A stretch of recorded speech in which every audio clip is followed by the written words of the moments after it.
प्रणाम, मैं Garima Singh. Sunday special edition में आज बात करूंगी शॉर्टकट की। और शॉर्टकट किस चीज का?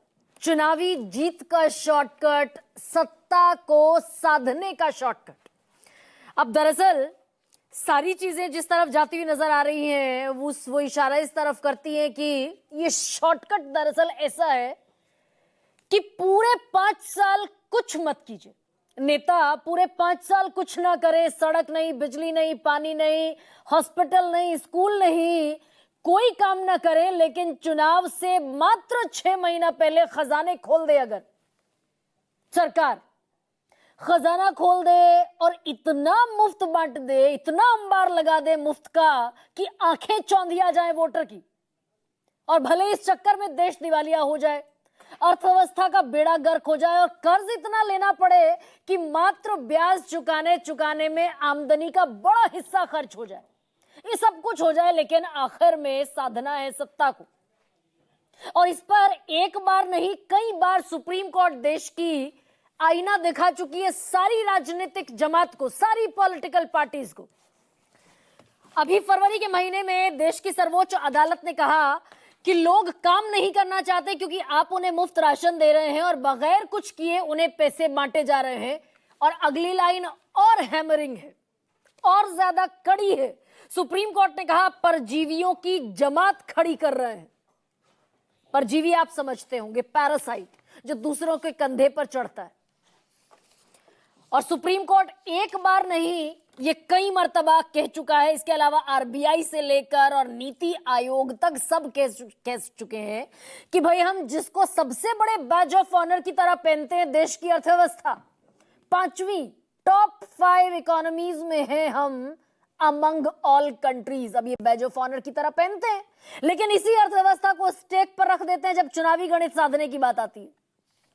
अब आरबीआई कह चुका है, प्रधानमंत्री खुद कह चुके हैं, और एक बार नहीं फिर कहती हूं, ये बात दोहरा रही हूं। दरअसल 2 साल हो गए ये कहते कहते प्रधानमंत्री को कि ऐसे राजनीतिक दलों को और नेताओं को एक्सपोज करें जिनकी आमदनी अठन्नी है, खर्चा रुपया है।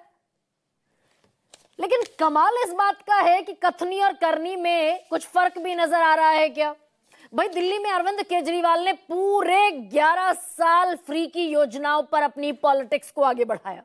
अब इसका नतीजा क्या हुआ कि दिल्ली जो हमेशा सरप्लस बजट में रहा करती थी, मतलब दिल्ली का जो खजाना है उसके पास हमेशा इतना बजट रहता था कि कर्ज लेने की कभी नौबत नहीं आई, लेकिन वो सरप्लस बजट जो है वो घटते घटते, मैं कई बार इस आंकड़े का जिक्र करती हूं, 14,456 करोड़ के हाइक से जो 22-23 में था, 24-25 में घट के रह गया सिर्फ 1,495 करोड़ रुपए। बावजूद इसके दिल्ली का चुनाव सारा फ्री बीज पर लड़ा गया। 1,500 रुपए, 2,500 रुपए महिलाओं को देंगे। बीजेपी ने कहा जितनी जन कल्याणकारी योजनाएं अरविंद केजरीवाल की हम सबको चालू रखेंगे। और फिर आयुष्मान योजना पर भी 5 लाख का एडिशनल टॉपअप, और होली दिवाली पर सिलेंडर मुफ्त, और दिल्ली में सिलेंडर मिलेगा 500 रुपए का, बाकी जगह कितने का भी मिले। तो एब्सोल्यूट फ्री के ग्राउंड पर दिल्ली का चुनाव लड़ा गया।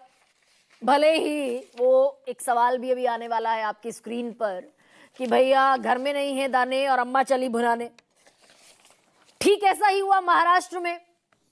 और दिल्ली की जब बात करते हैं तो कुछ लाइनें और रह जाती, कुछ बातें और रह जाती कि केजरीवाल ने पहले 11 साल फ्री की पॉलिटिक्स की, बीजेपी इसी बैटल को इसी ग्राउंड पर आकर लड़ी, लेकिन प्रधानमंत्री ने कहा था 8 मार्च को पैसे आ जाएंगे, 2,500 रुपए हर महिला के खाते में, टक से बजेगा मैसेज। कल 8 मार्च बीत गया, पैसे नहीं आए। 2,500 रुपए कितनों को देंगे अभी इस बात की कोई गारंटी नहीं है, क्योंकि अब ये सोचिए अगर सारी महिलाओं को पैसा मिलेगा तो बजट जाएगा 21,600 करोड़ रुपए तकरीबन। टोटल बजट है दिल्ली का 78,000 करोड़ रुपए। अब इसमें से चौथाई तो आप सिर्फ 2,500 रुपए पर दे देंगे, फिर सिलेंडर भी है, फिर आपकी वो न्यूट्रिशनल किट भी है, और 21,000 रुपए गर्भवती महिलाओं को भी है, और सिलेंडर भी 500 रुपए का है, and there are so many other things also. तो सारा फ्रीबीज में खर्च कर देंगे तो रोड कंस्ट्रक्शन, अस्पताल, स्कूल, सड़क कैसे करेंगे? किसी के पास कोई जवाब नहीं। एब्सोल्यूट यही हुआ महाराष्ट्र में भी। अभी सीएजी की एक रिपोर्ट आई है ताजा, कंट्रोलर एंड ऑडिटर जनरल, जिस सीएजी की रिपोर्ट पर दिल्ली में इतना बखेड़ा हुआ कि भाई शीश महल बना लिया, भ्रष्टाचार किया, टेबल नहीं की सीएजी की रिपोर्ट।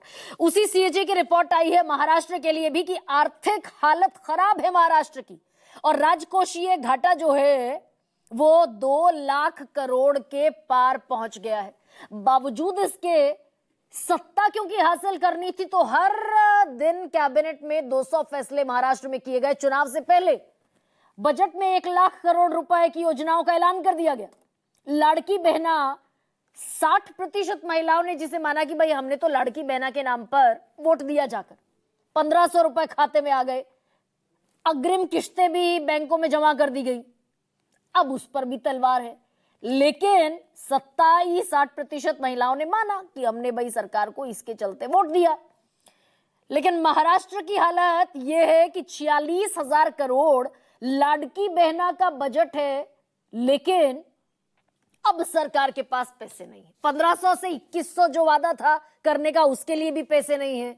लेकिन जो और घोषणाएं हैं जो की थी सरकार ने चुनाव से पहले, उनको भी पूरा करने का पैसा नहीं है। और ये खुद महाराष्ट्र के कृषि मंत्री कह रहे हैं, माणिकराव कोकाटे नाम है इनका, कह रहे हैं भाई अगर लाड़की बहना योजना चलती रही तो खर्च इतना ज्यादा होगा, खजाने पर भार पड़ेगा, और जिसकी वजह से कृषि कर्ज माफी का वादा सरकार पूरा नहीं कर पाएगी। तो महाराष्ट्र का यही हाल, मध्य प्रदेश की यही स्थिति है। चुनाव से ठीक 6 महीने पहले लाडली बहना योजना की घोषणा हुई थी कि भाई हम आ गए अगर सरकार में तो इसे बढ़ाकर ले जाएंगे। शिवराज चौहान ने उस वक्त कहा था 3000 रुपए तक, अभी 1250 मिल रहे हैं। लेकिन कर्ज जो है मध्य प्रदेश पर, उस पर भी अभी आऊंगी। राइडर्स लगने शुरू हो गए कि भाई इनको मिलेगा और इनको नहीं मिलेगा। तो मैंने अभी सिर्फ बीजेपी शासित राज्यों का जिक्र किया है, महाराष्ट्र का, दिल्ली का, मध्य प्रदेश का, और गिनने लगूंगी तो अभी और निकलेंगे। लेकिन ये सिर्फ कहानी बीजेपी शासित प्रदेशों की नहीं है। तेलंगाना कांग्रेस की सरकार है, रेवंत रेड्डी कह रहे हैं बात करनी पड़ेगी भाई इस पर, और सबको बैठकर बात करनी पड़ेगी। परिसीमन पर बाद में बात हो, 1 नेशन 1 इलेक्शन पर बाद में बात हो, पहले इस पर बात हो कि सारा पैसा अगर फ्री की सब्सिडी देने में ही चला जाएगा तो डेवलपमेंटल प्रोजेक्ट कैसे पूरे होंगे, रेवंत रेड्डी कह रहे हैं। तेलंगाना, हिमाचल और कर्नाटका, तीनों ही राज्यों में दमदार गारंटीज की घोषणा हुई थी। स्थितियां वहां भी यही हैं। अब ऐसे में जब देश के ऊपर कर्ज हो 55 लाख करोड़ से बढ़कर 155 लाख करोड़ का, 67 साल में कर्ज बना 55 लाख करोड़ का 2014 से पहले तक, 2014 के बाद बढ़कर हो गया 155 लाख करोड़, और सुप्रीम कोर्ट कह रहा है भाई 81 करोड़ लोगों को मुफ्त में अनाज देने की क्या जरूरत है। कोविड के समय शुरू हुआ था, कोविड गए हुए जमाना बीत गया, बढ़ते बढ़ते बढ़ते बढ़ते अब 2028 के दिसंबर महीने तक 5 किलो गेहूं और चावल दिया जाएगा मुफ्त। और देश की हालत है, सामने जो पट्टी चल रही है ये बड़ी विकट स्थिति है। हर राज्य पर कर्ज इतना ज्यादा है आज की तारीख में कि बहुत सारा हिस्सा कमाई का फ्री की घोषणाओं में जाता है या फिर कर्ज का ब्याज चुकाने में जाता है। कर्ज में जो मूलधन है वो नहीं चुकाया जा पा रहा है, सिर्फ ब्याज दिया जा रहा है, और उसके बाद जो स्थितियां हैं, क्या बचता है राज्य सरकार के खाते में, सामने है। अब ऐसे में एक नया फॉर्मूला, भाई जब बिल्कुल पानी सर से गुजर गया तो खबर यह है कि एक नया फॉर्मूला लाने की तैयारी में है सरकार, और ये बिहार इलेक्शन में लागू नहीं होगा, ना अगले साल जो पश्चिम बंगाल में चुनाव होने उनमें लागू होगा, होना है आसाम विधानसभा चुनाव में, यानी कि 2026 में जो विधानसभा के चुनाव होंगे, कि ऐसे लोगों को पैसा दिया जाए जो उससे रेवेन्यू जनरेट करें, उससे कमाई करें, और कमाई करने के बाद जीडीपी में कंट्रीब्यूट करें। जीएसडीपी, राज्य की हुई GSDP, gross state domestic product. तो अगर 4 लाख, फर्ज कीजिए फॉर एन एग्जाम्पल, अगर 4 लाख स्वयं सहायता समूह है किसी भी राज्य में, हर स्वयं सहायता समूह में 10 महिलाएं काम करती हैं, तो टोटल हो गई 40 लाख महिलाएं। इन 40 लाख महिलाओं को शुरुआती साल में 10,000 देंगे, अगले साल में 10,001 और 10,001 दिया जाएगा। 10,000 जो एडिशनल है उस पर ब्याज चुकाना होगा।